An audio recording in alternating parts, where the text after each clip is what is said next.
Has anyone here ever worked a minimum wage job? No. I have. So you probably know that feeling when you're getting your first paycheck and you're like, oh my gosh, I've worked so many hours, I'm going to get so much money, and you look and you're disappointed. That's how many Americans feel all the time who live on minimum wage. Raising the minimum wage would help many Americans and many families. Here are just some facts about minimum wage. The federal minimum wage is at $7.25 for hourly employees and $2.13 for hourly employees who receive tips, like waitresses, stuff like that. There are 19 states that have state mandated hourly wage that are higher. Washington is the highest with $9.04, though most states are lower than that. The annual income, if you work a full-time job, 40 hours a week at $7.25, is just over $15,000 a year, which is not that much. If the hourly wage had kept up with inflation, it would be at $10.55 right now, which would be a $5,000 increase in yearly wage.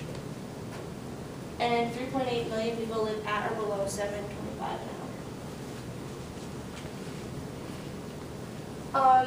It's impossible for a minimum wage worker working full-time on minimum wage to afford a 2-bedroom house in any state. The average cost of daycare is about $11,600. So if you have a child and you're a single parent and you're working a minimum wage job, you have to live off $3,000 for the rest of the year if you want your kid to go to daycare. That's for one child, and obviously it varies from state to state upon where you live, but that's the average. The average cost of raising a child has been said to be $15,000 a year, and that would be your entire yearly income. The poverty line for a family of 4 is $23,000 about.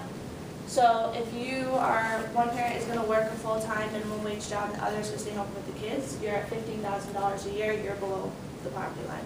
If both parents work, you're bringing in $30,000, but you have to send your kids to child care or after-school programs or something like that, and so that puts you back below the poverty line. Workers use all of their money for necessities.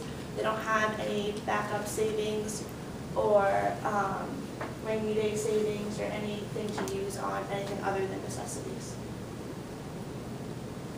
Obviously, this is going to affect your quality of life, like I just talked about with poverty. People who live in poverty don't have the best quality of life. People in poverty have a lower life expectancy.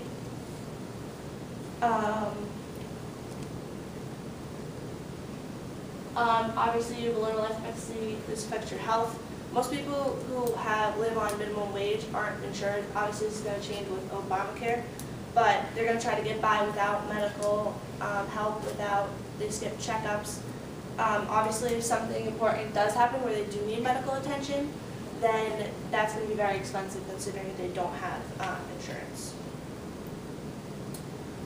You may be eating less because you're trying to stay within a budget if you work off $7.25 an hour, but you're not eating healthy. It would be like living off the dollar menu.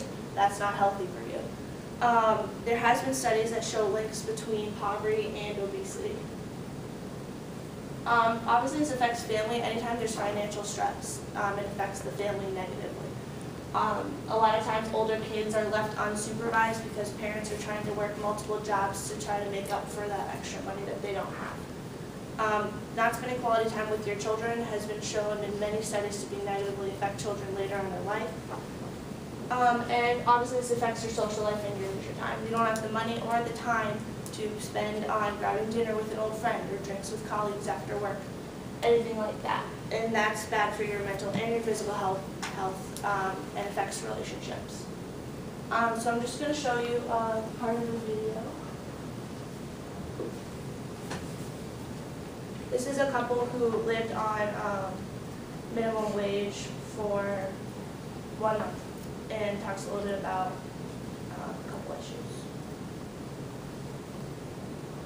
Well, it comes down a lot to where you want to live, what kind of things you want to do, whether you want to drive or take transit home.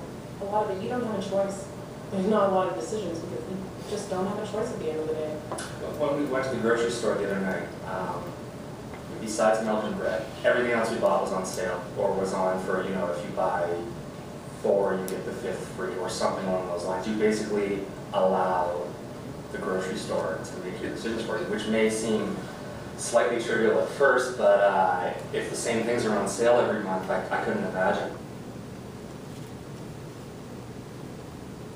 Your nights are confined to your home. I find why burn the gas and drive off to someone's house Or you can't save anything. There's no rainy day fund, there's no safety net. I just thought I don't have a choice. That might sound like one little problem, I mean, in the grand scheme of things, but it's conversations like that every day. Okay, so if you want to maybe grab a beer after work, maybe you don't buy milk that week, you know. I mean, we're doing it, like you said, for a really short period of time, 1 month. And if something catastrophic does come up this month, chances are we might have to make the decision to just defer it until next month. But people don't have that choice. Exactly. People living like this don't have the choice to say, okay, we'll just wait until tomorrow. And you know, we have that choice, but I really don't understand how people can do it 12 months of the year. For their whole lives. So that's just a little clip of it. But they did that for a whole month, and they talked about a lot of other issues that they had.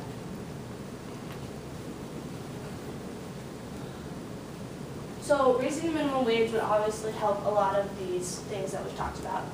It actually boosts the economy, a lot of studies have shown, because the people who make minimum wage would use that money for other necessities, other things that they actually need, products that they would enhance their life. So that money would go back into the economy. And then those businesses are going to need people to make and to sell the products, so that's jobs right there. So all of that is good for the economy.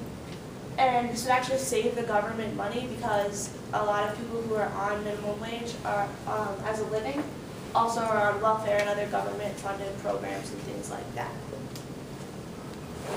It's actually good for individual businesses as well, because when you increase the pay of someone, you decrease their likelihood of absenteeism and turnover, which also improves loyalty and productivity.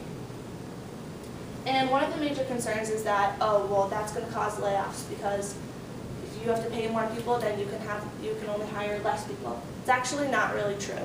Majority of people who are employed, majority of employees that receive minimum wage are employed by large companies. And 92% of the 50 largest low-wage employers in the U.S. were profitable last year, and show that they could afford to dip into their profits just a little bit to pay these people more.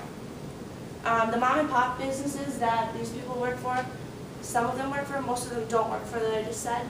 They may have to do layoffs, but historically, when the minimum wage has been raised in the past, there's been a small negative effect on employment, but it has quickly diminished over time, and you can't even see it in statistics anymore. There is a bill being proposed that would raise the minimum wage to $9.88, which would add $5,000 a year to a person's income. And this would be done gradually. They're not just going to raise it right away. But that would obviously help a lot of people and give them extra money that they need. In conclusion, raising the minimum wage would not only benefit many Americans and families, it would also help the economy. Any questions? Yeah. Is the $15,000 that they make before taxes or after taxes? Before. Before. So they make even less. Yeah. Yeah. It's always kind of been my thought that if you raise the minimum wage, the inflation rate would also increase, and therefore like almost negate the effects of the raising the minimum wage. Any thoughts on that? That has been talked about a little bit, but they think that they're not really quite as directly connected as people think. And so that bill that I was talking about, it would move it to $9.88, and then it would increase as inflation increases, which people are concerned about in the long run. But the benefits, if it really does boost the economy as much as they think, would outweigh it.